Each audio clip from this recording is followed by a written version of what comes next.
সবশেষে তুমি অন্য কারোর পাশে। ঠকাইছো না? ঠকবা? সময়ের অপেক্ষা। স্বামী কিনা আমি জানি না, আমি চেষ্টা করি, হয়তো একদমই ভালো স্বামী না আমি, খুব একটা বাসায় সময় দিতে পারি না, ওয়াইফকে খুব একটা টাইম দিতে পারি না, মনে হয় না খুব একটা ভালো স্বামী।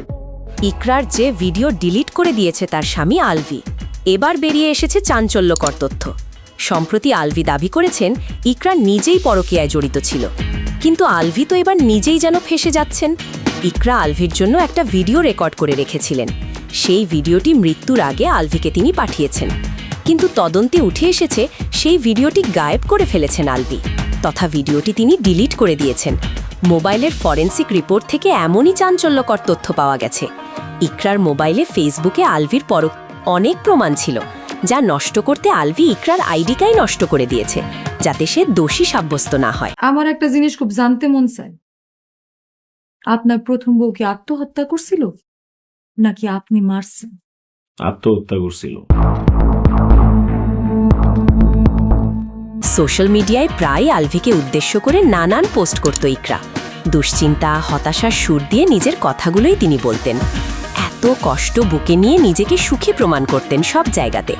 দেখে মনে হবে না তার ভেতরে এত কষ্ট লুকিয়ে আছে।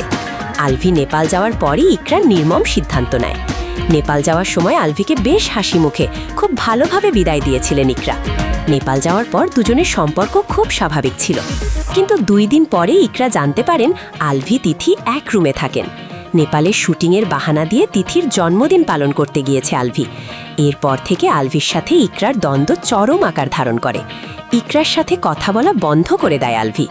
ঘটনার দিন আলভি ইকরাকে ডিভোর্স দেওয়ার হুমকি দেয় এবং তিথিকে নিয়ে সংসার করবে বলে ইকরাকে জানায়। আর এই কথা শোনার পরে নির্মম মৃত্যু বেছে নিয়েছেন ইকরা। ভিউয়ার্স, আপনি কি চান ইকরার যে ভিডিওটি আলভি ডিলিট করে দিয়েছে সেটা প্রকাশ করা হোক? তাহলে ভিডিওটি বেশি বেশি করে শেয়ার করুন। Icon focus 24 TV, powered by 4D Fourth Dimension। আমাদের চ্যানেলটি সাবস্ক্রাইব করে আমাদের সাথে থাকুন।